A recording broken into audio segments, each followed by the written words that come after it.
Libro de Hechos.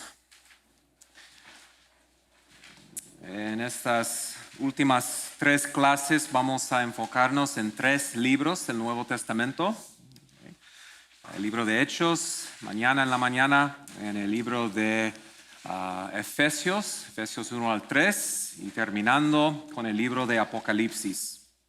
Y seguimos con la misma meta, entender y interpretar el mensaje del Nuevo Testamento desde una perspectiva de las promesas del Antiguo Testamento. Entonces, lo que vamos a hacer en esta hora es un recorrido, ¿verdad? Voy a guiarles por un recorrido del libro de Hechos. Y el deseo es entender el mensaje teológico del libro de los Hechos, la extensión del Evangelio, la extensión del reino, a las naciones.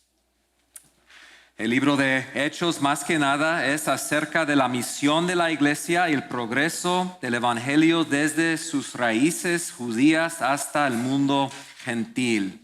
¿Cómo es que el mensaje del reino de Dios se extiende hasta las naciones? Y vimos hoy en los evangelios, como terminamos con la gran comisión, que hay una conexión muy estrecha entre la proclamación del reino de Dios en los evangelios y lo que pasa en el libro de los Hechos con la iglesia. Hay sistemas de interpretación de la Biblia que hacen una distinción muy fuerte entre la iglesia y lo que es el Antiguo Testamento y el pueblo de Dios en el Antiguo Testamento. Entonces, para muchos cristianos existen casi 2 pueblos de Dios, con 2 planes de Dios. Y espero que una cosa que estamos aprendiendo en esta clase es que no existen 2 pueblos de Dios y no hay 2 planes de Dios. Hay un solo plan de Dios y un solo pueblo de Dios. Y vamos a ver cómo ese plan de Dios avanza aquí en el libro de Hechos.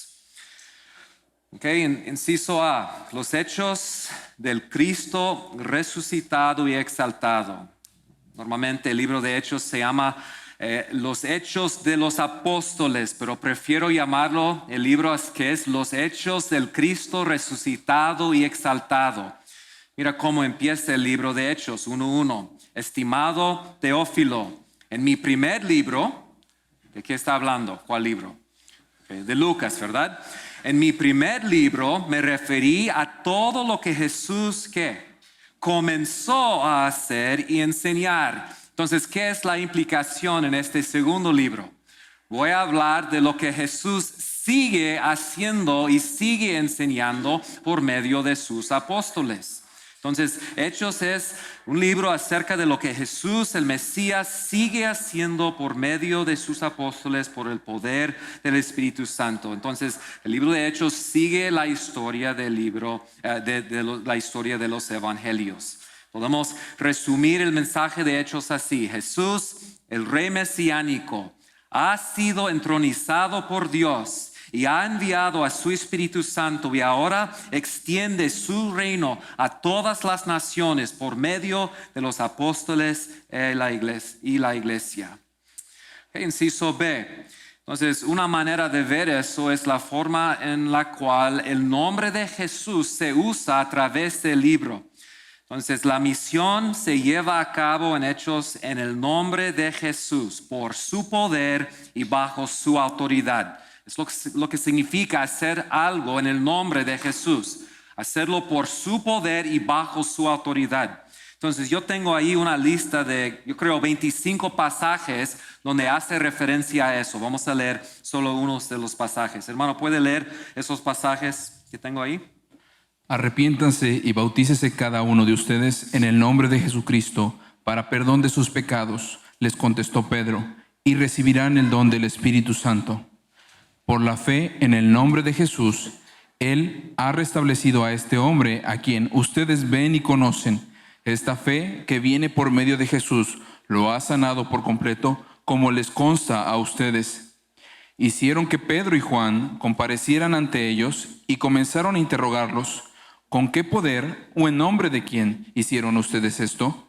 Sepan pues todos ustedes y todo el pueblo de Israel que este hombre está aquí delante de ustedes, sano gracias al nombre de Jesucristo de Nazaret, crucificado por ustedes, pero resucitado por Dios. De hecho, en ninguno otro hay salvación, porque no hay bajo el cielo otro nombre dado a los hombres mediante el cual podamos ser salvos. Entonces la misión se lleva a cabo en la autoridad y en el poder de Jesucristo. ¿Qué es el significado de la misión? O sea, se está llevando a cabo una misión, pero tiene que ver con qué esta misión. Bueno, el libro de Hechos enfatiza que la esencia de esta misión es que Dios está cumpliendo sus promesas. Y vamos a ver eso a través de la clase hoy, pero podemos notar como un ejemplo, capítulo 3, versículos 17 al 23. Y cómo los evangelios, el autor del libro de Hechos está viendo, está observando cosas que están pasando. ¿Okay? Dios derrama su Espíritu Santo, la iglesia comienza, los apóstoles van predicando el evangelio y haciendo milagros, y el evangelio se extiende por todo el mundo. Y para entender y para interpretar todo lo que está pasando, regresa al Antiguo Testamento para hacer sentido de todos los detalles de que está pasando.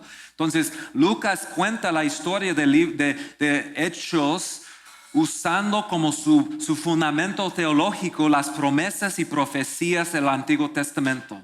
Otra vez, llegamos a Hechos, no es una nueva historia, no es una historia distinta, es una continuación de la historia de los evangelios que fueron una continuación de la historia del Antiguo Testamento. Entonces, ¿puede leer, hermano, Hechos 3, 17 al 23?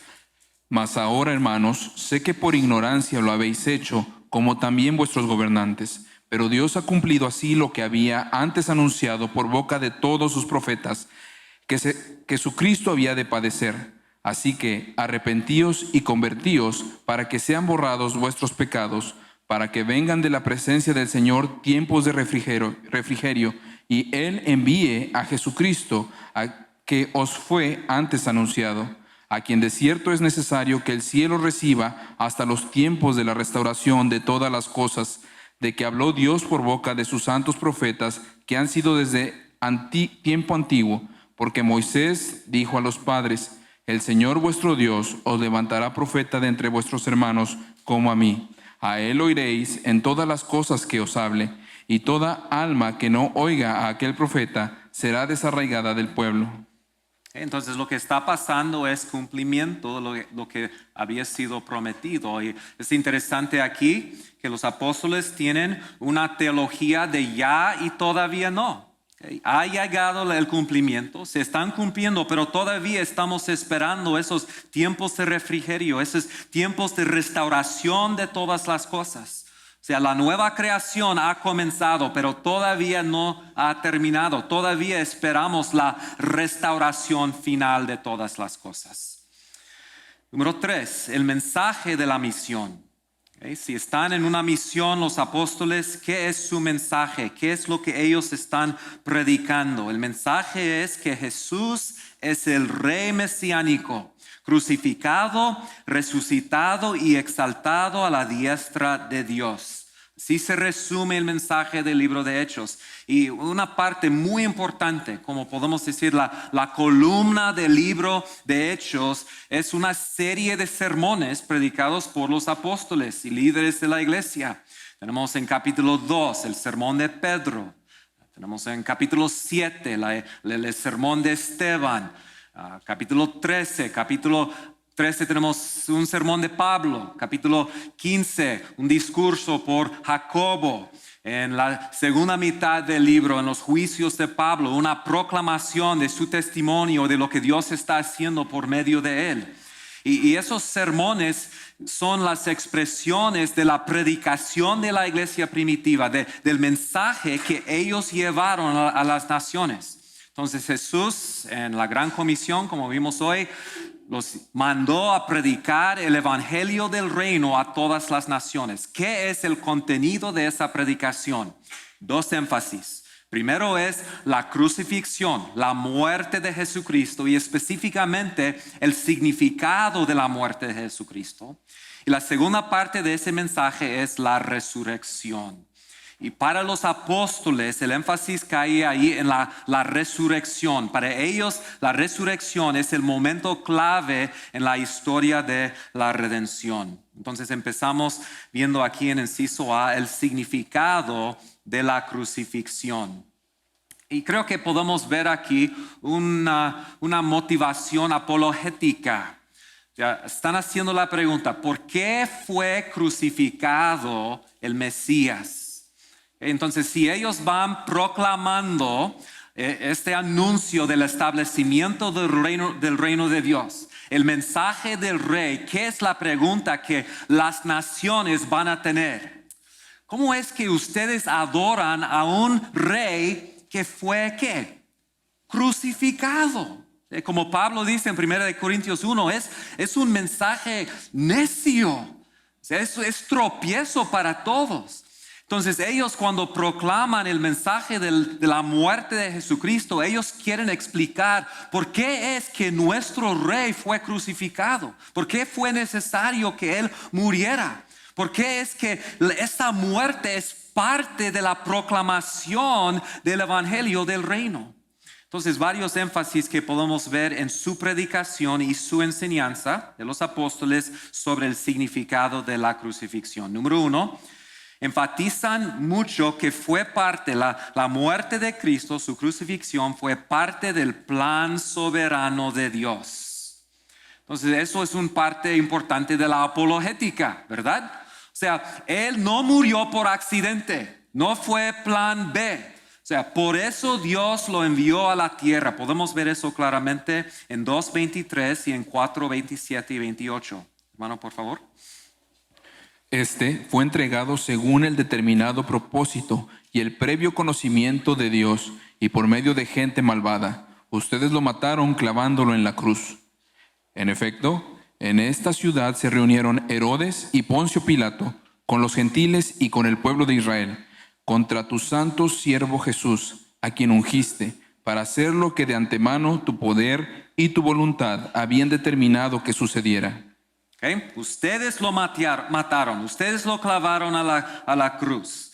Pilato, Herodes, los gentiles, ellos mataron a Jesucristo, pero todo de esto fue según el determinado propósito de Dios, para hacer lo que de antemano tu poder, Dios, y tu voluntad había determinado que sucediera. Entonces, su muerte fue el plan de Dios. Okay. Si la pregunta es, ¿quién mató a Jesús? Los gentiles, los judíos. ¿Quién mató a Jesús? La respuesta teológica es Dios el Padre mató a su Hijo Jesucristo. Leímos hoy de Isaías 53, ¿verdad? Dios vio su sufrimiento y se quedó satisfecho, fue satisfecho. Su muerte satisfizo las demandas justas de la ley de Dios y por eso Jesús murió. Su muerte no es una tragedia. No es algo que tenemos que guardar como un secreto cuando proclamamos el reino. No queremos saber, no queremos que ellos sepan que Él murió. Esa parte de la historia nos da pena. No, es parte de la proclamación del mensaje de ese rey exaltado. Número 2. Entonces fue profetizado por los profetas. No solamente fue parte del plan de Dios, los profetas hablaron de eso. Puede leer, hermano, capítulo 3, versículos 17 y 18. Y ahora, hermanos, yo sé que obraron por ignorancia, lo mismo que sus gobernantes, pero Dios ha cumplido así lo que anunció de antemano por boca de todos los profetas, que su Cristo debía padecer. Y un ejemplo de esa profecía del padecimiento del Mesías es Isaías 53, ese pasaje que el eunuco estaba leyendo allí. Me encanta que ahí Felipe lo ve y pregunta si entiende y luego explica lo que está leyendo y dice, de esa escritura anunció el evangelio de Jesucristo, le predicaba el evangelio de Isaías 53. Número 3, Jesús sufrió y murió. Ellos enfatizan no como criminal, sino como el inocente, el santo y el justo. Palabras que se usan a través del libro. Parte de su apologética es explicar que Él era inocente, Vimos en los evangelios que las cargas contra él fueron falsos, trajeron falsos testigos. Él fue traicionado, murió porque fue traicionado, no porque era culpable de un pecado. Entonces puede leer, hermano, 3:14, 7:52 y 13:28. Rechazaron al santo y justo y pidieron que se indultara a un asesino. ¿A cuál de los profetas no persiguieron sus antepasados? Ellos mataron a los que de antemano anunciaron la venida del justo, y ahora a éste lo han traicionado y asesinado. Aunque no encontraron ninguna causa digna de muerte, le pidieron a Pilato que lo mandara a ejecutar. Okay. El santo, el justo fue traicionado. Okay. Número 4. La crucifixión tiene una parte importante en el establecimiento del reino. ¿Por qué tenía que morir? Bueno, la crucifixión provee perdón por los pecados. Y en los sermones es un tema repetido. Vas a verlo vez tras vez cuando lees el libro de Hechos. Él murió, como vimos en Mateo capítulo 1. Se llama Jesús, que significa Yahvé salva. ¿De qué nos salva? Él nos salva a su pueblo de sus pecados. Okay. 2:38, por favor. Entonces Pedro les dijo: arrepiéntanse y sean bautizados cada uno de ustedes en el nombre de Jesucristo para perdón de sus pecados, y recibirán el don del Espíritu Santo. Okay. Entonces, igual como Juan, igual como Jesús predicaba el mensaje de arrepentimiento para participar en el reino, los apóstoles predican el mismo mensaje. Y es un mensaje de arrepentimiento específicamente de sus pecados, esa rebelión, ese motín contra el rey. ¿Puede leer, hermano, los siguientes 3 pasajes? De él dan testimonio todos los profetas, de que por su nombre todo el que cree en él recibe el perdón de los pecados. Por tanto, hermanos, sepan que por medio de él les es anunciado el perdón de los pecados, y que de todas las cosas de que no pudieron ser justificados por la ley de Moisés, por medio de él, todo aquel que cree es justificado, para que les abras sus ojos, a fin de que se conviertan de las tinieblas a la luz, y del dominio de Satanás a Dios, para que reciban por la fe en mí el perdón de pecados y herencia entre los que han sido santificados. Okay. Entonces eso es el significado de la crucifixión. El significado, inciso B, de la resurrección. Hermanos, acuérdense que ese perdón del pecado era una provisión del nuevo pacto. O sea, pueden proclamar el perdón de pecados a todas las naciones. ¿Por qué? Porque el nuevo pacto ha sido establecido. O sea, nuestra Pascua, nuestro sacrificio ha sido sacrificado, y por eso se puede proclamar ese mensaje de perdón. Okay, el significado de la resurrección. Primero quiero notar que es el evento clave en el libro de Hechos. Comentamos en la mañana que los evangelios enfatizan más la crucifixión que la resurrección. Dan muy poco tiempo a la resurrección. Cuando leemos el libro de Hechos podemos ver una énfasis mayor sobre la resurrección. Lo que le interesa a Lucas en el libro de Hechos es lo que pasó cuando Dios le resucitó de los muertos. ¿Qué es el significado de ese evento? Entonces puede leer los 2 pasajes ahí, 2:32 al 36 y 4:33, por favor. A este Jesús resucitó Dios, de lo cual todos nosotros somos testigos. Sepa, pues, con certeza toda la casa de Israel, que a este Jesús, a quienes ustedes crucificaron, Dios lo ha hecho Señor y Cristo. Entonces siempre predican la crucifixión, pero luego enfatizan: la crucifixión no fue el fin de la historia, no terminó la historia ahí. Después había un otro evento, y es la resurrección. 4:33. Con gran poder los apóstoles daban testimonio de la resurrección del Señor Jesús, y había abundante gracia sobre todos ellos. Okay. Un breve resumen de su predicación del evangelio. que predicaron: la resurrección. Okay, entonces, ¿por qué es tan importante la resurrección? Teológicamente hablando, ¿qué es el significado de la resurrección? Bueno, varias cosas. Número 2, la resurrección representa la vindicación de Jesús por el Padre. desde la perspectiva del mundo romano, o sea, la crucifixión, ser crucificado es algo muy penoso, es algo que no quisiéramos proclamar. Pero ellos quieren enfatizar que aunque Jesús murió de esta forma tan terrible, podemos ver que Él fue vindicado, okay? Por el Padre, por ese acto de la resurrección. Hermano, ¿puede leer 3:15, 4:10 y 17:31, por favor? Mataron al autor de la vida, pero Dios lo levantó de entre los muertos y de eso nosotros somos testigos. Sepan, pues, todos ustedes y todo el pueblo de Israel, que este hombre está aquí delante de ustedes, sano, gracias al nombre de Jesucristo de Nazaret, crucificado por ustedes, pero resucitado por Dios. Porque Él ha establecido un día en el cual juzgará al mundo en justicia, por medio de un hombre a quien Él ha designado, habiendo presentado pruebas a todos los hombres cuando lo resucitó de entre los muertos. Okay. Entonces ellos mataron al autor de la vida, pero Dios lo levantó. Entonces demuestra que Él sí es el Hijo de Dios, Él sí es el siervo de Dios, que Él sí está sirviendo a Dios como el Rey mediador. Número 3, la resurrección, y eso es el punto clave para el libro de Hechos. La resurrección resulta en la entronización de Jesús como el Rey davídico. Comenté eso en la mañana. Desde la perspectiva de los autores del Nuevo Testamento, la resurrección y la exaltación y entronización de Jesucristo se ven casi como un solo evento. O sea, para nosotros son dos eventos distintos. Hay 40 días entre los dos.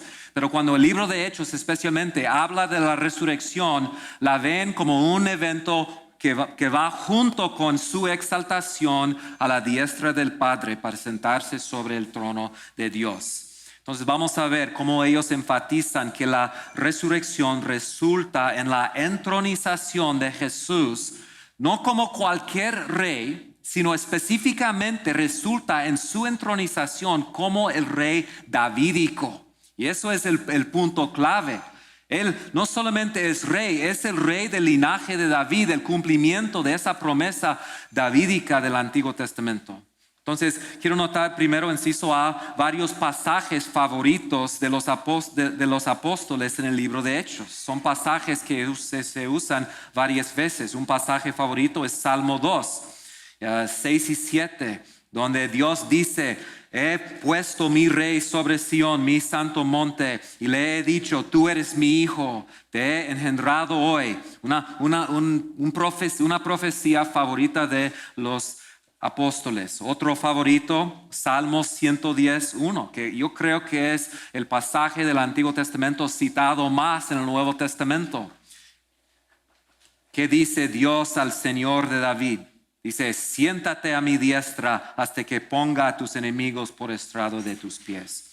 Otro pasaje favorito que se usa en Hechos es Salmo 16:10, donde David está hablando y él dice: no dejarás que mi vida termine en el sepulcro, no permitirás que sufra corrupción su siervo.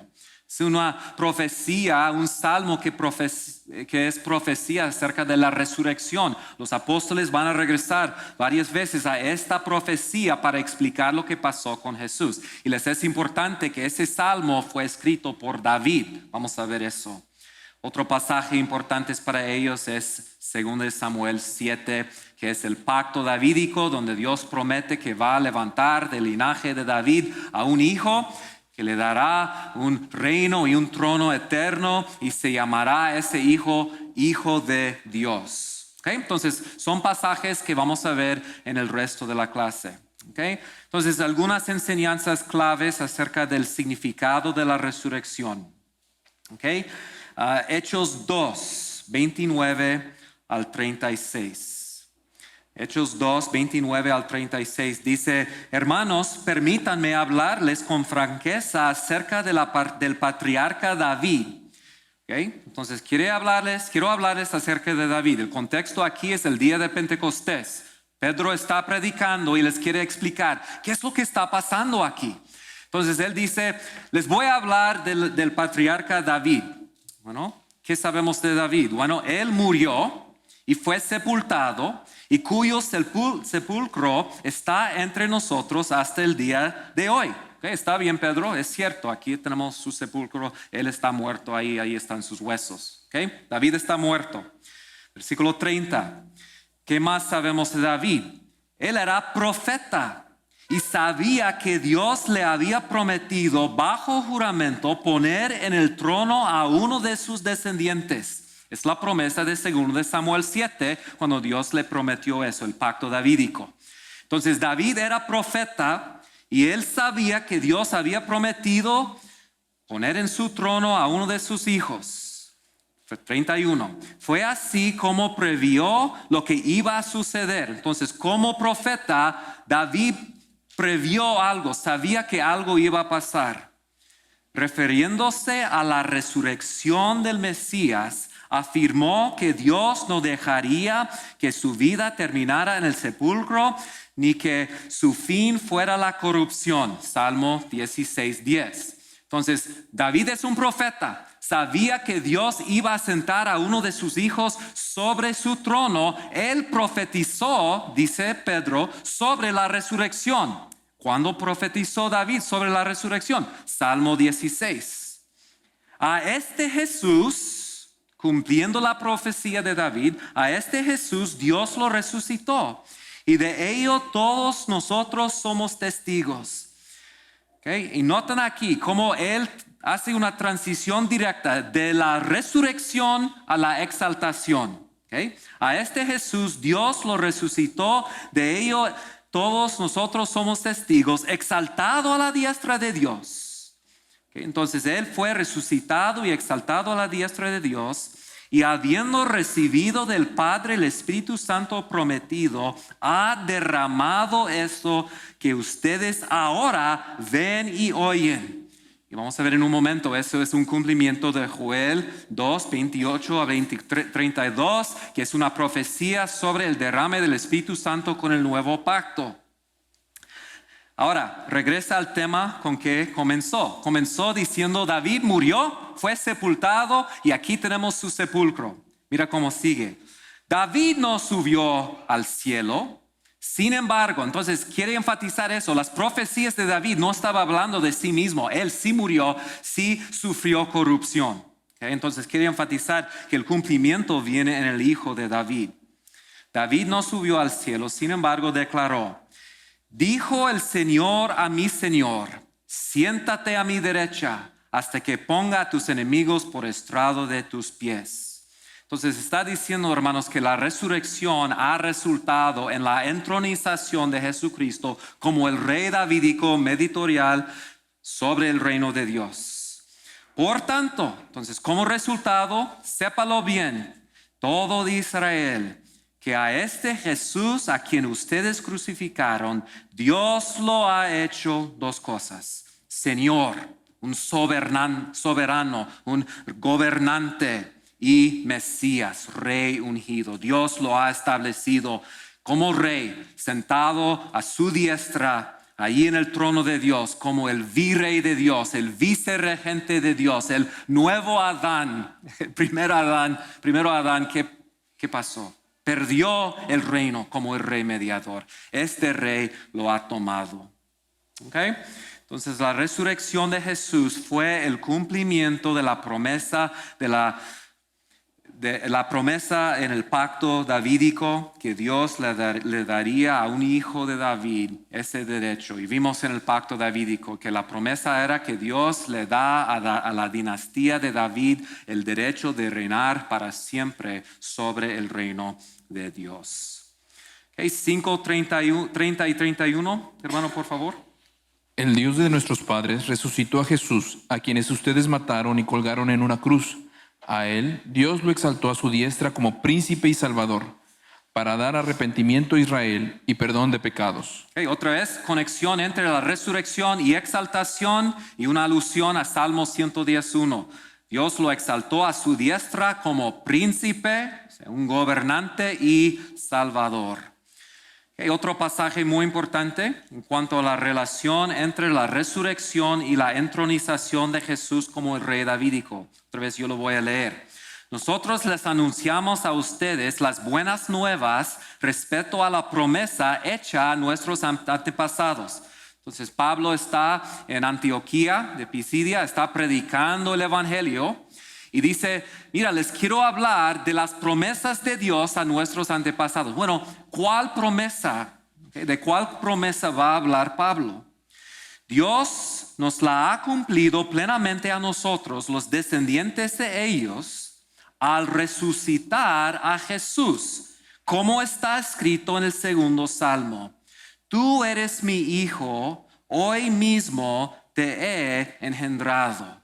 ¿En qué sentido, hermanos, es la resurrección el cumplimiento de Salmo 2? Hoy día te he engendrado. ¿Qué es la conexión entre la resurrección y esta promesa?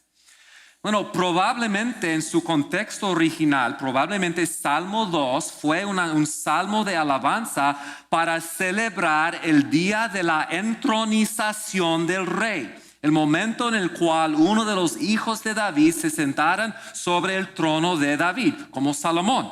Pero como muchos de los salmos davídicos que hablan de los reyes como Salomón, hay una parte profética. O sea, leemos el salmo y nos damos cuenta, finalmente eso no se cumplió en la vida de Salomón o de uno de los otros hijos de David. Finalmente está hablando del rey futuro.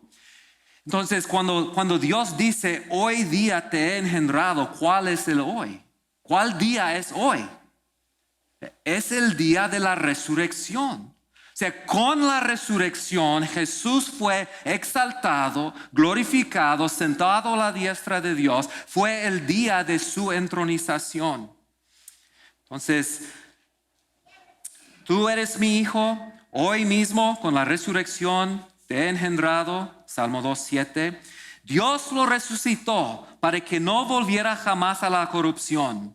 Así se cumplieran estas palabras, yo les daré las bendiciones santas y seguras prometidas a David. Isaías 55:3. Entonces, la resurrección es el cumplimiento de las promesas de Dios en el pacto davídico. Por eso dice otro pasaje, no permitirás que el fin de tus santos sea la corrupción. Salmo 16:10. Ciertamente David, después de servir a su propia generación conforme al propósito de Dios, murió, fue sepultado con sus antepasados y su cuerpo sufrió la corrupción. Pero aquel a quien Dios resucitó no vio la corrupción. Ahora, hermanos, desde ahora en adelante, si alguien te pregunta qué es el significado teológico de la resurrección, una de sus respuestas debe ser: la resurrección resultó en la entronización de Jesucristo como el rey mesiánico, el hijo de David. Eso es el significado de ese evento. El cumplimiento de 2 Samuel 7, el cumplimiento de Salmo 111, el cumplimiento de Salmo 2:7, el cumplimiento de Salmo 16:10. Todos son pasajes davídicos hablando de la promesa de Dios. Y Pablo otra vez empieza diciendo, yo les voy a anunciar las buenas nuevas, el evangelio respecto a la promesa hecha a nuestros antepasados. Y está hablando de la promesa davídica. Okay. Entonces, por medio de la resurrección, Dios ha exaltado y entronizado a Jesús como el rey mesiánico, el hijo de David. Por eso, hermanos, el evangelio se llama el evangelio del reino, porque es el evangelio de la muerte y la resurrección de Jesucristo. Y con esos dos eventos, Jesús no solamente ha provisto el perdón por nuestros pecados, sino que ha cumplido las profecías para llegar de ser el rey entronizado sobre toda la creación. O sea, como Jesús dijo en Mateo 28, toda autoridad me ha sido dado. Entonces, hablando de pasajes como Daniel 7, ¿cuándo fue el momento?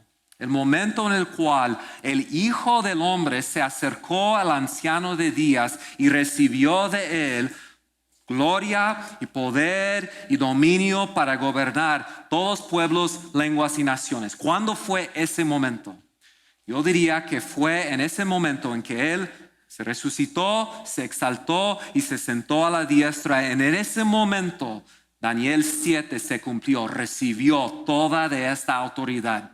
Y lo que es importante en el libro de Hechos es que cuando él recibió esa autoridad, la primera cosa, como vamos a ver en un momento, la primera cosa que él hizo es derramó su Espíritu Santo sobre su pueblo para que ellos fueran anunciando ese mensaje del reino de Dios, el evangelio del reino a todas las naciones, haciendo discípulos de todas las naciones, discípulos que doblan su rodilla y confiesan con su boca que Jesús es ¿qué? Señor. Okay. Número 4, la extensión de la misión, los fines de la tierra, la extensión de la misión, los fines de la tierra. Hechos narra cómo la misión de la iglesia cumple la gran comisión del Mesías. Y otra vez, desde Génesis hemos visto que el plan de Dios siempre ha sido pantata ethne, ¿verdad? Todas las naciones. Entonces, Hechos describe cómo ese evangelio comenzó en ese pequeño país de Israel, pero se extendió hasta los fines de la tierra. Que Lucas termina su evangelio con la gran comisión y empieza el libro de Hechos con la misma gran comisión. O sea, él quiere hacer una conexión con el fin de Lucas y el principio de Hechos. Entonces, hermano, ¿puede leer Lucas 24, 44 al 48 otra vez? Después Jesús les dijo: esto es lo que yo les decía cuando todavía estaba con ustedes, que era necesario que se cumpliera todo lo que sobre mí está escrito en la ley de Moisés, en los profetas y en los salmos. Entonces les abrió la mente para que comprendieran las Escrituras y les dijo: así está escrito que el Cristo padecerá y resucitará de entre los muertos al tercer día, y que en su nombre se predicará el arrepentimiento para el perdón de los pecados a todas las naciones, comenzando desde Jerusalén. Ustedes son testigos de estas cosas. Okay. Van a predicar este mensaje a todas las naciones, comenzando desde Jerusalén. Y Hechos toma la historia ahí y sigue. Hechos 1:8, por favor. Pero recibirán poder cuando el Espíritu Santo venga sobre ustedes, y serán mis testigos en Jerusalén, en toda Judea y Samaria y hasta los confines de la tierra. Okay. Jerusalén, Judea, Samaria, hasta los confines de la tierra. Entonces es importante para Lucas enfatizar que esta historia en Hechos otra vez es la continuación de la misión de Jesucristo en los evangelios. Inciso B, la expansión del evangelio a las naciones es el cumplimiento del plan de Dios. Otra vez, cuando ellos hablan de esta misión, quieren enfatizar eso. Todo es parte de un cumplimiento. Primero es el cumplimiento de las promesas abrahámicas. Okay, ¿por qué están proclamando el evangelio del reino a todas las naciones? Porque Dios dijo a Abraham, le dio a Abraham una promesa acerca de las naciones. Hechos 3, 24 al 26. Asimismo, todos los profetas que han hablado desde Samuel y sus sucesores en adelante también anunciaron estos días. Ustedes son los hijos de los profetas y del pacto que Dios hizo con sus padres al decir a Abraham: y en tu simiente serán benditas todas las familias de la tierra. Para ustedes, en primer lugar, Dios, habiendo resucitado a su siervo, lo ha enviado para que los bendiga, a fin de apartar a cada uno de ustedes de sus iniquidades. Okay. ¿Por qué predicamos el evangelio a todas las naciones? Porque Dios prometió bendecir a todas las naciones por medio de ¿qué? La descendencia, los descendientes de Abraham, por medio específicamente de un descendiente. Entonces, para ustedes, en primer lugar, o sea, el evangelio viene primero ¿a quién? Primero a los judíos, pero luego a los gentiles. ¿Y notaron cómo termina ese pasaje? Habiendo resucitado a su siervo, lo ha enviado ¿para qué? Para que los bendiga. O sea, en la creación Dios bendijo a su creación, pero con la caída, ¿qué vino? Maldición. Y dije el primer día, estamos esperando que venga la simiente de la mujer para traer bendición en lugar de la maldición que hemos recibido por nuestros pecados. Entonces, ¿qué está anunciando los apóstoles aquí? Están anunciando que Cristo ha venido para traernos esa bendición, La bendición prometida en Génesis 3:15 y en Génesis 12 con el pacto abrámico. Número 2, no solamente cumplimiento de la expectativa del pacto abrámico, también el cumplimiento de la expectativa profética, o sea, de los profetas. Varios pasajes que se podrían mencionar aquí, vamos a enfocarnos en 2. Hechos 13, 47 al 48, por favor. Porque así nos lo ha mandado el Señor. Te he puesto como luz para los gentiles, a fin de que lleves la salvación hasta los confines de la tierra. Oyendo esto, los gentiles se regocijaban y glorificaban la palabra del Señor, y creyeron cuantos estaban ordenados a vida eterna. Okay, entonces cita aquí Isaías 49, 6, uno de los cánticos del siervo de Dios, donde Dios le dice a su siervo: te he puesto como luz para las naciones, a fin de que llevas la salvación ¿hasta dónde? Hasta los confines de la tierra. Entonces, Hechos cuenta el cumplimiento de esa profecía. También otras profecías de Isaías con el mismo tema, Isaías 42, 6, dice: yo el Señor en justicia te he llamado, te pondré como pacto para el pueblo, como luz para las naciones. Isaías 60, versículo 3. Acudirán las naciones a tu luz, los reyes al resplandor de tu amanecer. Entonces, los profetas hablaron de esta. Recuerdan, vimos también en Isaías que él sería levantado como una bandera, ¿okay? Una bandera, y todas las naciones van a venir a él. ¿Okay? Otro pasaje que enfatiza eso es Hechos 15, 13 al 19.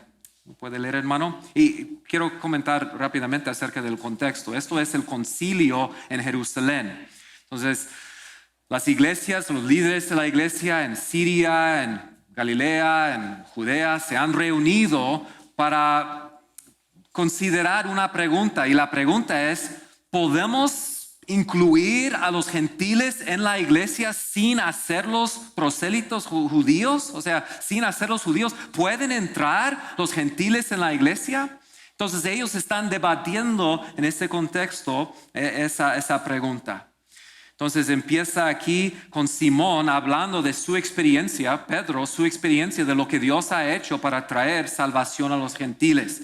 Vamos a notar cómo uno de los líderes ahí en la iglesia usa una profecía del Antiguo Testamento para ya cerrar el argumento. Dios sí tenía el plan de salvar a los gentiles y de incluirlos en su reino. Puede leer, hermano, Hechos 15, 13 al 19. Cuando terminaron de hablar, Jacobo tomó la palabra y dijo: escúchenme, hermanos. Simón ha relatado cómo Dios al principio tuvo a bien tomar de entre los gentiles un pueblo para su nombre.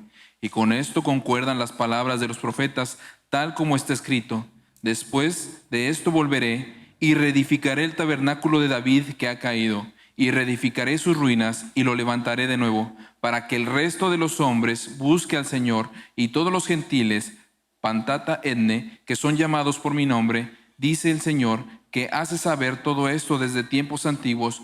Por tanto, yo opino que no debemos molestar a los que de entre los gentiles se convierten a Dios. Okay, entonces él usa dos argumentos. El primer argumento es nuestra experiencia como la iglesia. Pedro nos ha hablado de cómo Dios, con Cornelio por ejemplo, okay? Pablo también habla de su experiencia con Bernabé cuando predicaron el evangelio en Asia. Entonces, nuestra experiencia, lo que hemos observado es que Dios sí está, parece que Dios sí está salvando a los gentiles. Pero hermanos, déjame cerrar el argumento con una profecía del Antiguo Testamento, y es una profecía davídica. Es Amós 9, 11 al 12. Y ahí Dios dice que Él, después de volveré. O sea, esa expectativa de que Yahvé va a volver. Entonces, ¿qué va a pasar? Reedificaré, ¿qué? El tabernáculo. La palabra hebrea es la palabra choza. Es algo muy pequeño y humilde. La casa grande, la dinastía de David, casi se ha caído. Entonces, Dios va a volver y va a reedificar esa choza que ha caído. y reedificaré sus ruinas y lo levantaré de nuevo. Es una profecía del restablecimiento de la monarquía davídica. ¿Okay? Ahora, ¿qué es lo que dice después de eso? Entonces, yo voy a regresar y voy a restablecer la monarquía davídica. ¿Para qué? Para que el resto de los hombres busque al Señor. ¿Y quién? Todos los gentiles, pantata etne, los que son llamados por mi nombre. ¿Qué es su punto entonces? Por supuesto los gentiles tienen que incluirse en la iglesia, porque Dios prometió que un día restablecerá el reino de Dios. Bueno, ¿cuándo fue restablecido el reino de Dios? Cuando Jesús resucitó de los muertos, fue exaltado y se sentó a la derecha de Dios. Y ahí el reino de Dios comenzó, el reino mesiánico. Entonces, si Dios ha reedificado el tabernáculo, la choza caída de David, entonces los gentiles tienen que incluirse porque Amós lo profetizó. ¿Okay? Inciso C, la estructura de Hechos también refleja su énfasis geográfico. Vimos en Hechos 1:8, como dice, cómo va a expandir, cómo va a crecer el evangelio, comenzando en Jerusalén, Judea, Samaria, hasta los fines de la tierra. Podemos ver cómo Lucas ha estructurado su libro para reflejar un movimiento geográfico. Se puede dividir el libro de Hechos, hay varias maneras de ver la estructura, pero una manera es verlo así, que en Hechos 1 al Hechos 6:7 tenemos a la iglesia en Jerusalén. De 6:8 al 9:31 la iglesia crece para incluir a Judea, Samaria y Galilea. Luego de 9:32 al 12:24 a los gentiles hasta Chipre y Antioquía, ahí en Siria en el norte. Luego, con el primer viaje misionero de Pablo y parte de su segundo viaje, va el evangelio hasta Asia Menor, 12:25 hasta 16:5. Luego 16:6 hasta 19:20 va hasta Europa. Okay. Macedonia, Acaya, ahí donde está Corinto, Filipos, Tesalónica. Okay, allí se expande el evangelio hasta Europa y de 19:21 hasta 28:31 llega el evangelio hasta Roma. Okay. Entonces, ¿por qué lo divido así? Bueno, veo un movimiento geográfico, pero cada una de esas secciones, hermanos, termina con un resumen. Vamos a leer brevemente cada uno de esos resúmenes. Y podemos ver que esa estructura refleja el deseo de Lucas de demostrar que el evangelio realmente está creciendo para llegar hasta los fines de la tierra. Hermano, ¿puede leer ahí en la tabla los pasajes que están ahí abajo? Cada uno de esos pasajes es el último versículo, los últimos 2 versículos de cada una de esas secciones. Y la palabra de Dios crecía, y el número de los discípulos se multiplicaba en gran manera en Jerusalén, y muchos de los sacerdotes obedecían a la fe. Okay. Los otros, por favor. Entre tanto, la iglesia gozaba de paz por toda Judea, Galilea y Samaria, y era edificada, y andando en el temor del Señor y en la fortaleza del Espíritu Santo seguían creciendo. Pero la palabra del Señor crecía y se multiplicaba. Así que las iglesias eran confirmadas en la fe y diariamente crecían en número. Así crecía poderosamente y prevalecía la palabra del Señor, predicando el reino de Dios y enseñando todo lo concerniente al Señor Jesucristo con toda libertad, sin estorbo. Okay, entonces, en cada fase del crecimiento de la iglesia, ¿qué dice el autor? La palabra de Dios crecía y se multiplicaba. Diariamente crecía en el número, crecía poderosamente. O sea, ¿qué quiere enfatizar Lucas? La iglesia, el reino de Dios está creciendo, se está expandiendo hasta los fines de la tierra. Y es interesante que Hechos enfatiza especialmente el crecimiento y la expansión numérica del evangelio. ¿Okay? Hay una serie aquí de versículos, vamos a leerlos rápidamente, por favor. Así que los que recibieron su palabra fueron bautizados y se añadieron aquel día como 3,000 personas. Y cada día el Señor añadía al grupo los que iban siendo salvos. Entonces notan aquí que dice, el Señor añadía, eso me recuerda de Mateo 17, cuando dijo Jesús que edificaré mi iglesia, es el cumplimiento de eso. 4:4, por favor. Pero muchos de los que habían oído la palabra creyeron, y el número de los varones era como 5,000. Y seguía aumentando el número de los que creían y aceptaban al Señor. Y la palabra de Dios se difundía. El número de los discípulos aumentaba considerablemente en Jerusalén, e incluso muchos de los sacerdotes obedecían a la fe. E iba creciendo en número, fortalecida por el Espíritu Santo.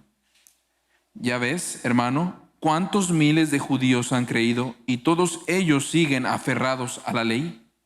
No sé si Lucas tenía en mente la parábola de Jesús, sus parábolas sobre el reino, pero en un momento Jesús dice, mira, el reino de Dios es como levadura. Es algo pequeño, insignificante, pero en un momento, ¿qué pasa? Hay expansión, hay crecimiento increíble. O es como una semilla de mostaza, algo muy, muy chiquito, pero crece. Y es lo que está pasando en el libro de Hechos. Su énfasis sobre números es simplemente para notar que el evangelio se va expandiendo, que se están haciendo esos discípulos que han doblado la rodilla y han confesado que Jesús es el Rey. Se han arrepentido de su rebelión y de su motín y de su alineación con el reino de la serpiente. Y han vuelto al Señor Dios Jesucristo para ser su siervo. Está creciendo el reino de Dios por medio de la expansión del evangelio. ¿Cómo es que eso pasa? Bueno, número 5, el poder de la misión. El poder viene ¿de quién? Del Espíritu Santo. Entonces, el libro de Hechos también se podría llamar los Hechos del Espíritu Santo. Quizás sería mejor decir, es los hechos del Cristo resucitado por medio de su Espíritu Santo, por medio de los apóstoles, que ellos van al último. Es Jesús primero, porque Él envía a su Espíritu Santo empodera a los apóstoles para que se lleve a cabo la misión. Entonces la historia de lo que el Espíritu Santo hace en la iglesia empieza en Hechos capítulo 2, en el día de Pentecostés. Jesús les dio a los discípulos la gran comisión, pero dijo, espérense, que no se vayan todavía. Quiero que se vayan a Jerusalén y que se esperen algo. ¿Okay? Tengo que hacer algo antes de que ustedes empiezan con su misión. Bueno, el Cristo fue resucitado y exaltado y se sentó a la diestra de Dios. Y no sé si lo han notado, pero cuando entra un nuevo presidente en un país, en mi país, aquí en México, siempre la pregunta será, ¿cuál será su primer acto simbólico en eso? La primera cosa, su primera declaración siempre es importante. Bueno, ¿cuál fue el primer acto del Cristo exaltado? Cuando Él se sentó a la diestra de Dios, y ya lo hemos visto, vamos a ver lo que pasa aquí en Pentecostés. 50 días después de la muerte de Jesús, el día de Pentecostés, ocurre un evento de suprema importancia. De hecho, yo diría que con la encarnación de Jesucristo, la muerte de Jesucristo, la resurrección de Jesucristo y la segunda venida de Jesucristo, el día de Pentecostés es uno de los parte de los 5 eventos más importantes en la historia de la redención. Es un día muy, muy importante. Hechos 2, 1 al 12, por favor, hermano. Cuando llegó el día de Pentecostés, estaban todos juntos, unánimes, en un mismo lugar, y de repente vino del cielo un ruido como el de una ráfaga de viento impetuoso que llenó toda la casa donde estaban sentados. Se les aparecieron lenguas como de fuego que, repartiéndose, se posaron sobre cada uno de ellos.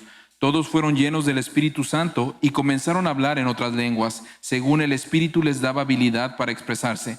Había judíos que moraban en Jerusalén, hombres piadosos, procedentes de todas las naciones bajo el cielo. Al ocurrir este estruendo, la multitud se juntó y estaban desconcertados porque cada uno los oía hablar en su propia lengua. Estaban asombrados y se maravillaban diciendo, miren, ¿no son galileos todos estos que están hablando? ¿Cómo es que cada uno de nosotros los oímos hablar en nuestra lengua en la que hemos nacido? Partos, medos y elamitas, habitantes de Mesopotamia, Judea y Capadocia, del Ponto y de Asia, provincia occidental de Asia Menor, de Frigia y de Panfilia, de Egipto y de las regiones de Libia alrededor de Cirene, viajeros de Roma, tanto judíos como prosélitos, cretenses y árabes, los oímos hablar en nuestros propios idiomas de las maravillas de Dios. Todos estaban asombrados y perplejos, diciéndose unos a otros, ¿qué quiere decir esto? Okay. No tenemos tiempo para desempacar este pasaje o profundizarnos, solo quiero notar algunos detalles. Primero, Número uno, lo que acabo de decir es que el primer acto del Cristo resucitado y exaltado es enviar a su Espíritu Santo. Y para explicar lo que acabamos de leer, Pedro dice en 2:33, exaltado por el poder de Dios y habiendo recibido del Padre el Espíritu Santo prometido. ¿Cuándo fue prometido? Bueno, en Hechos 24:1, ¿verdad? El Espíritu Santo prometido ha derramado esto que ustedes ahora ven y oyen. Entonces Jesús envía a su Espíritu Santo. ¿Y qué es lo que pasa cuando viene el Espíritu Santo? Eso fue el comienzo de la misión de Cristo. El comienzo de la misión de Cristo. Lucas 24, versículo 47 dice: y en su nombre se predicarán el arrepentimiento y el perdón de pecados a todas las naciones, comenzando por Jerusalén. Ustedes son testigos de estas cosas. Ahora voy a enviarles ¿qué? Lo que ha prometido mi Padre. ¿Que cuándo prometió eso el Padre? Bueno, Jeremías 31, Ezequiel 36. Joel 2, profecías acerca del nuevo pacto. Dios prometió enviar el Espíritu Santo. Entonces, lo que el Espíritu Santo nos ha prometido, eso voy a recibir y voy a enviar el Espíritu Santo a ustedes. Entonces, así comienza la misión. El significado de Pentecostés, entonces, es que el nuevo pacto se ha establecido. Y hermanos, si se ha establecido el nuevo pacto, ya el mensaje puede expandir más allá de la nación de Israel. El antiguo pacto fue un pacto nacional, un pacto limitado al pueblo de Israel. Que con el antiguo pacto, el mensaje del reino no se puede predicar a todas las naciones. El antiguo pacto fue diseñado para excluir las naciones. El nuevo pacto es un pacto de inclusión. Entonces, ya que se ha establecido el nuevo pacto con el sacrificio del Mesías y con ese derrame del Espíritu Santo, ya el mensaje se puede predicar a todas las naciones. Ahí tengo Ezequiel 36, no lo vamos a leer, pero podemos ver ahí que parte de la promesa allí de el nuevo pacto, que incluye ese nuevo éxodo del pueblo de Dios de las naciones, es esa promesa de enviar su Espíritu Santo, darles su Espíritu Santo. Entonces, la promesa de enviar al Espíritu Santo era una parte importante del establecimiento del nuevo pacto y el establecimiento del reino de Dios por un nuevo éxodo. Y otros profetas también hablaron de eso, como he dicho, Isaías, Joel, también Jeremías 31. Okay, hermano, puede leer Hechos 2, 14 al 21 y 32 al 33 otra vez para resumir lo que Pedro quiere explicar acerca de ese evento en Pentecostés. Entonces Pedro, con los 11, se puso de pie y dijo a voz en cuello: compatriotas judíos y todos ustedes que están en Jerusalén, déjenme explicarles lo que sucede. Presten atención a lo que les voy a decir. Estos no están borrachos como suponen ustedes. Apenas son las 9 de la mañana. En realidad, lo que pasa es lo que anunció el profeta Joel. Sucederá que en los últimos días, dice Dios, derramaré mi espíritu sobre todo el género humano. Los hijos y las hijas de ustedes profetizarán, tendrán visiones los jóvenes y sueños los ancianos. En esos días derramaré mi espíritu aún sobre mis siervos y mis siervas y profetizarán. A este Jesús Dios lo resucitó y de ello todos nosotros somos testigos. Exaltado por el poder de Dios y habiendo recibido del Padre el Espíritu Santo prometido, ha derramado esto que ustedes ahora ven y oyen. Okay. Lo que pasa es lo que anunció el profeta Joel, dice Pedro. ¿Y qué es el resultado de Pentecostés?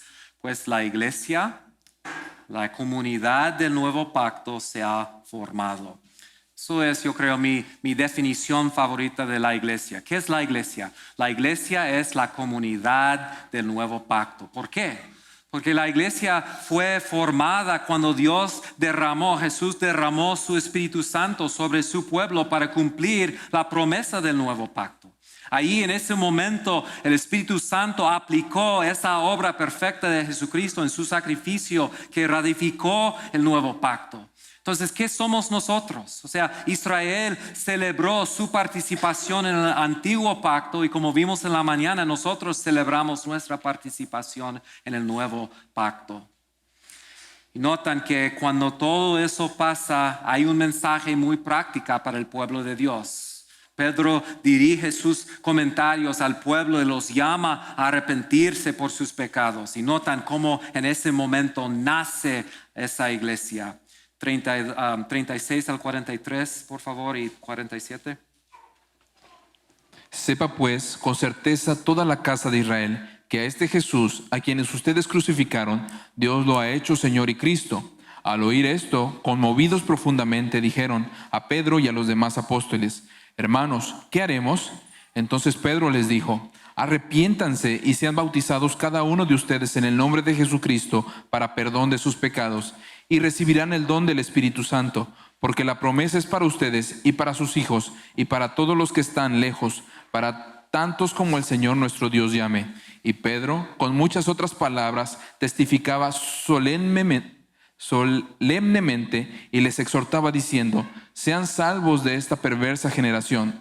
Entonces los que habían recibido su palabra fueron bautizados y se añadieron aquel día como 3,000 almas, y se dedicaban continuamente a las enseñanzas de los apóstoles, a la comunión, al partimiento del pan y a la oración. Sobrevino temor a toda persona, y muchos prodigios y señales se hacían por los apóstoles, y el Señor añadía cada día al número de ellos los que iban siendo salvos. Jesús se resucita, es exaltado, se sienta a la diestra de Dios, envía a su Espíritu Santo. El Espíritu Santo trabaja ahí poderosamente. Los apóstoles predican el Evangelio, ese mensaje que predicaba Juan el Bautista, que predicaba Jesús: arrepiéntanse, sean bautizados. Entonces están haciendo discípulos, y ese día 3,000 almas.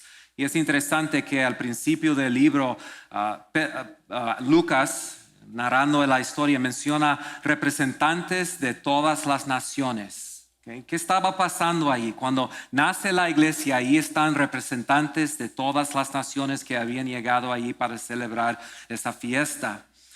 Entonces, lo que pasó en este momento, cuando ellos escucharon la predicación del Evangelio en su propio idioma, o sea, la maldición de Babel ya se quita en este momento. Esa confusión y división causada en Babel ya se hace al revés, y por un momento Dios deja que todas las naciones escuchan el Evangelio del reino en una sola idioma.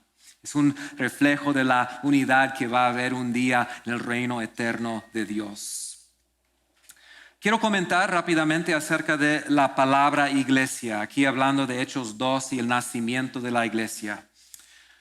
Una pregunta: ¿por qué se ha escogido la palabra iglesia para describir esta comunidad del nuevo pacto? ¿Por qué esa palabra? Bueno, la palabra iglesia, como muchos saben, viene de la palabra griega ecclesia. Entonces, en inglés no se parece, en inglés es church, no suena nada a eclesia, pero en español funciona muy bien. Iglesia es eclesia. La palabra eclesia significa una asamblea o una congregación. Es el acto de reunirse de un grupo. Entonces la iglesia es la asamblea, la congregación de Dios. ¿Por qué se escogió usar esa palabra otra vez para describir esta comunidad del nuevo pacto? Bueno, fue Jesús. Jesús fue el primero que usó esa palabra en Mateo 16, que ya hemos visto antes. Mateo 16, 18, Jesús dice: yo también te digo que tú eres Pedro, y sobre esta roca edificaré mi iglesia. Simplemente ahí está diciendo lo que Pablo mismo dice después, que la iglesia fue edificada sobre el fundamento de los profetas y los apóstoles. Voy a edificar mi iglesia sobre ustedes, los apóstoles. ¿Okay? No está hablando de Pedro como el primer papa o algo así. ¿Okay? Edificaré mi iglesia y las puertas del Hades no prevalecerán contra ella. Entonces, ¿qué está diciendo Jesús? Está diciendo que Él va a formar a una comunidad y se va a llamar la eclesia, la iglesia. ¿Okay? Otra vez. ¿Por qué usa Jesús esa palabra? Lo usa en otro contexto también, 2 capítulos después de Mateo, cuando habla de la disciplina. Cuando ustedes ya se han formado como mi comunidad, hay momentos en los cuales tendrán que ejercitar la disciplina. Y ahí habla de la disciplina en la iglesia. ¿Okay? Y otra vez la pregunta, ¿por qué escogió Jesús usar la palabra eclesia para describir esta nueva comunidad? Bueno, la palabra tiene raíces en el Antiguo Testamento.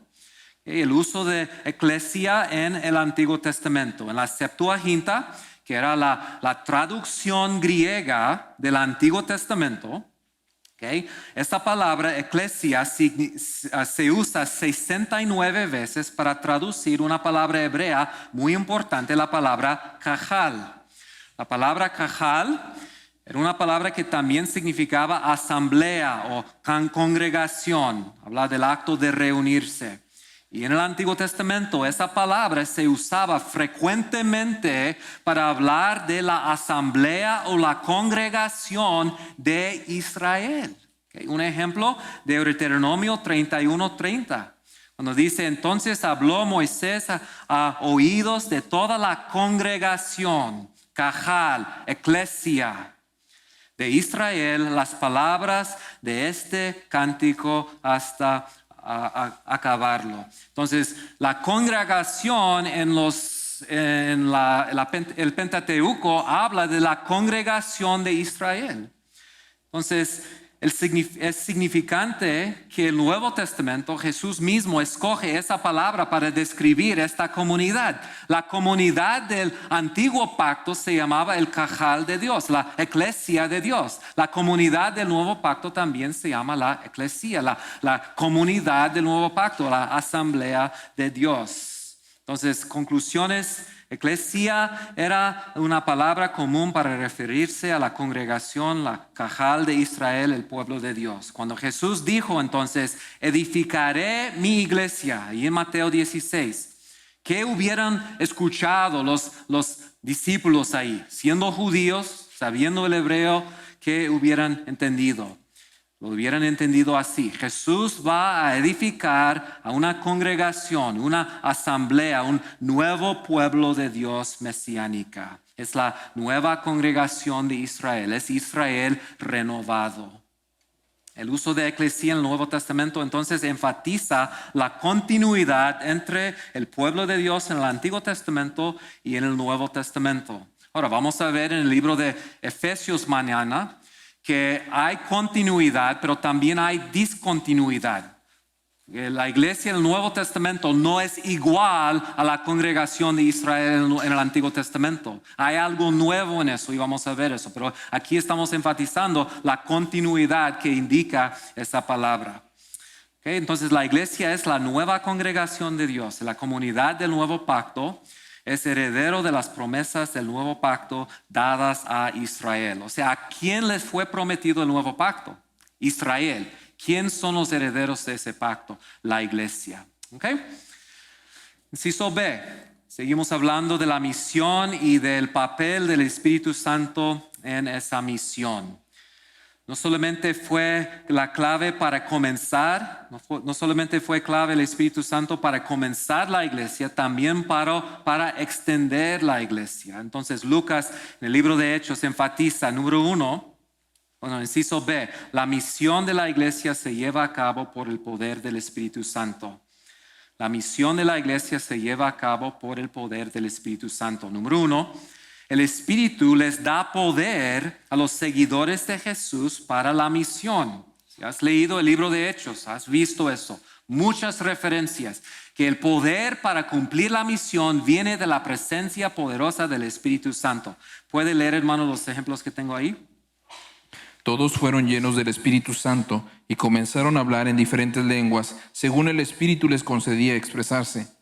Pedro, lleno del Espíritu Santo, le respondió: Todos fueron llenos del Espíritu Santo y proclamaban la palabra de Dios sin temor alguno.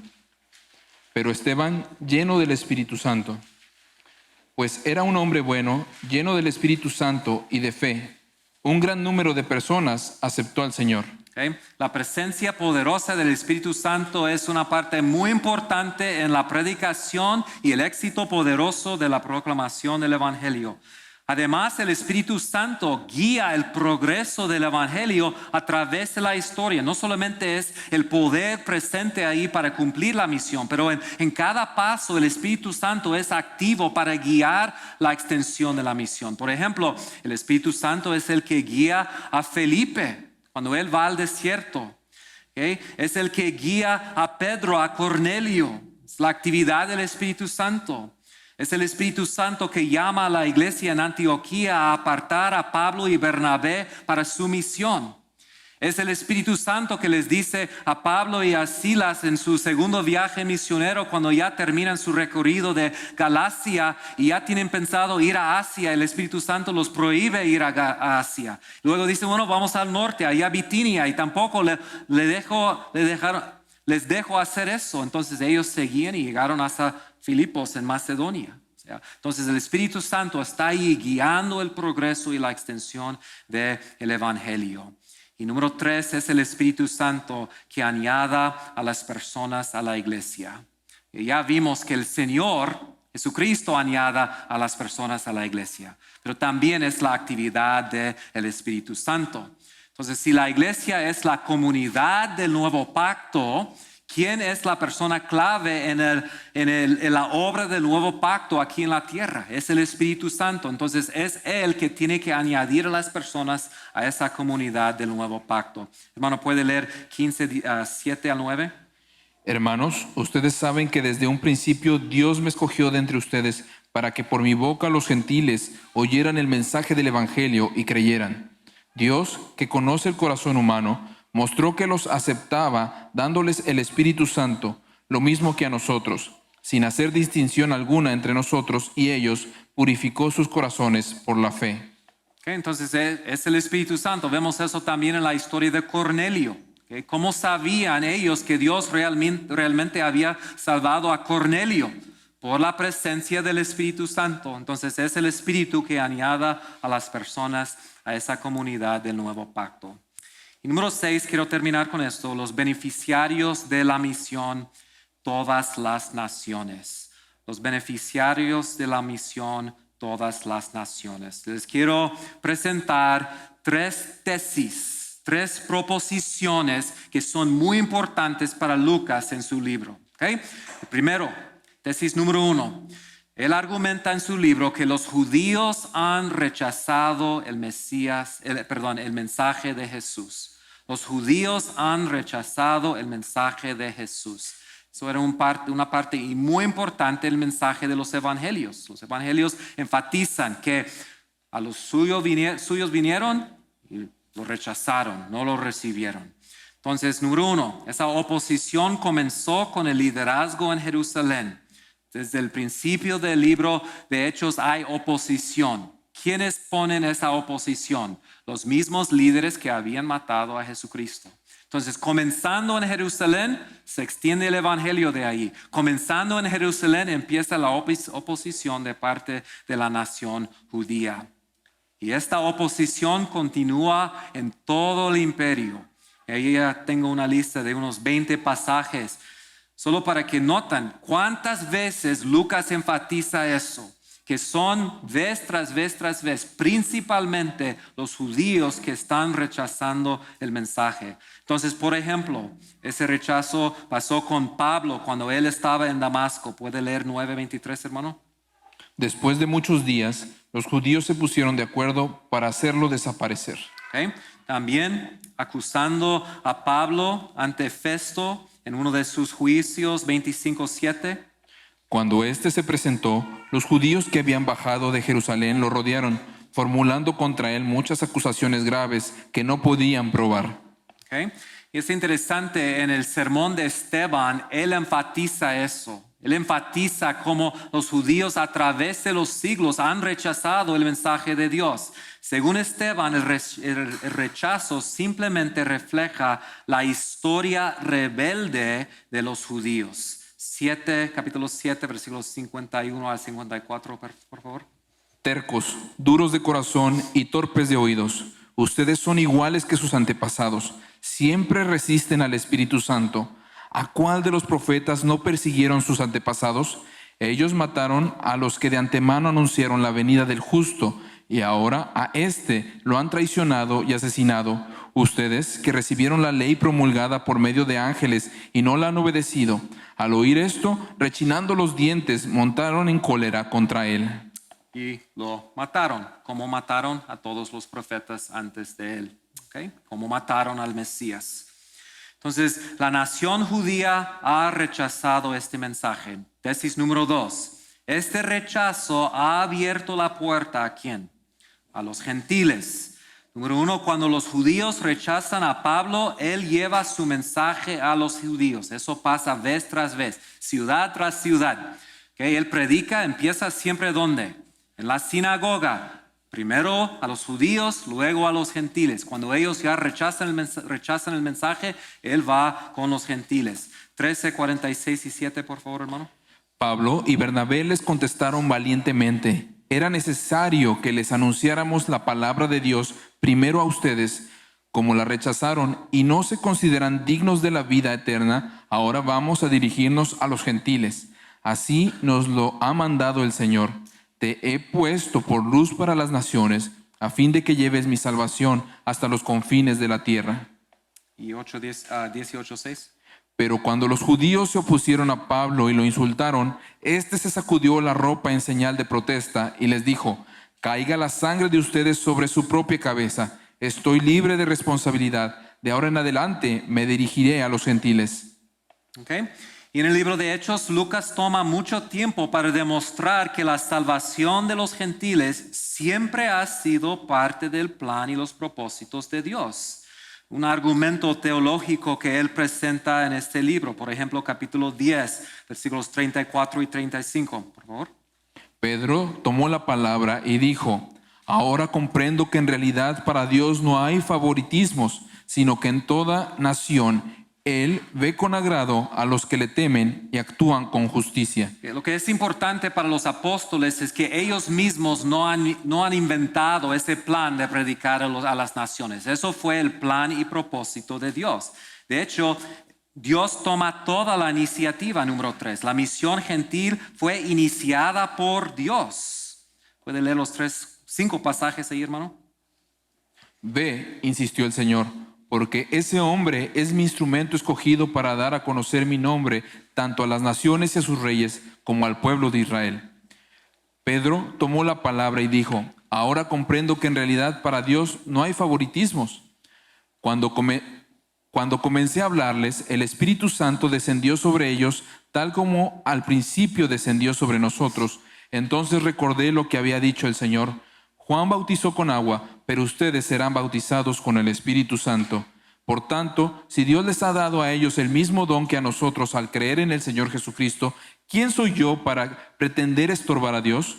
Al oír esto, se apaciguaron y alabaron a Dios diciendo: así que también a los gentiles les ha concedido Dios el arrepentimiento para vida.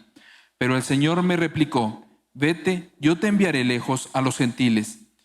Te libraré de tu propio pueblo y de los gentiles te envío a estos. ¿Quién envía? ¿Quién envía? Vez tras vez. Es Dios, es Jesucristo. Dios toma la iniciativa en esta misión. Número 4, en el concilio de Jerusalén, en Hechos 15, eso es un momento clave en la historia de la iglesia, en este libro de Hechos. Es un momento de transición. O sea, por varios capítulos el evangelio se ha extendido, ha ido a Samaria, ha ido a Siria, ha llegado a Asia Menor. Entonces llega a un punto de conflicto en la iglesia y tienen que tomar esa decisión. Y es en ese momento cuando Jacobo se pone de pie y dice: mira, eso, hermanos, es el cumplimiento de la promesa del establecimiento de la monarquía davídica en Amós capítulo 9. Número 5, la historia de Pablo. Y toda la historia de Pablo, su conversión, sus viajes misioneros, su arresto, sus juicios, todos, o sea, la manera en que Lucas cuenta esa historia demuestra que él no es un renegado. ¿Qué es un renegado? Es alguien que opera de su propia cuenta, ¿ok? Lejos o fuera de cualquier autoridad. No, él no está funcionando por su propia cuenta. ¿Okay? No es un renegado judío que está siendo, que está siendo fiel a su herencia judía y al Dios de sus ancestros. Siempre ha sido el plan de Dios incluir a los gentiles en el pueblo escatológico de Dios. Y Lucas de una manera muy bonita enfatiza cómo Dios ha llamado a Pablo y cómo Dios ha preparado a Pablo y cómo Dios le da a Pablo su mensaje. Y el libro de Hechos termina con este tema. Los últimos versículos de Hechos 28, 23 al 28, por favor. Señalaron un día para reunirse con Pablo y acudieron en mayor número a la casa donde estaba alojado. Desde la mañana hasta la tarde estuvo explicándoles y testificándoles acerca del reino de Dios y tratando de convencerlos respecto a Jesús, partiendo de la ley de Moisés y de los profetas. Unos se convencieron por lo que él decía, pero otros se negaron a creer. No pudieron ponerse de acuerdo entre sí y comenzaron a irse cuando Pablo añadió esta última declaración. Con razón el Espíritu Santo les habló a sus antepasados por medio del profeta Isaías diciendo: Ve a este pueblo y dile, por mucho que oigan, no entenderán, por mucho que vean, no percibirán, porque el corazón de este pueblo se ha vuelto insensible, se les han embotado los oídos y se les han cerrado los ojos. De lo contrario, verían con los ojos, oirían con los oídos, entenderían con el corazón y se convertirían y yo los sanaría. Por tanto, quiero que sepan que esta salvación de Dios se ha enviado a los gentiles y ellos sí escucharán. Está ahí citando Isaías 6 y esa maldición sobre la nación de Israel. Es increíble, hermanos, que en los cuatro evangelios Jesús cita Isaías 6, este mismo pasaje, y Hechos también termina con Isaías 6. ¿Y qué es el mensaje? Esa dureza de corazón, esos oídos tapados ahí en la época de Isaías, sigue hasta hoy. ¿Okay? Entonces sigue hasta hoy, nuestro día. Todavía se espera un cumplimiento del nuevo pacto para la nación de Israel. Todavía están rechazando a su Mesías y eso ha abierto las puertas a los gentiles. Tesis número 3. A pesar de la dureza de la nación de Israel a través del libro de Hechos, Dios sigue ofreciendo el evangelio a los judíos y algunos, un remanente, sigue siendo salvos. Dios no ha rechazado a Israel. Es un punto importante en Romanos capítulo 11. Pablo está argumentando que Dios no ha rechazado su pueblo. Y un argumento que él usa dice, yo soy israelita, de la tribu de Benjamín. Yo soy salvo, entonces Dios sigue salvando a judíos. De hecho, sigue salvando a un remanente. Igual como en los días de Elías, Dios había guardado un remanente. Sigue un remanente en Israel. Dios sigue siendo fiel a sus promesas, aún a Israel, a pesar de la dureza de su corazón. Entonces podemos ver en Hechos mucha énfasis en los judíos. De veras, el evangelio va primero cada vez a los judíos. Los apóstoles eran judíos. Los primeros 3,000 que fueron convertidos, aún los que habían venido de otros países, eran judíos. Estaban allí para celebrar Pentecostés.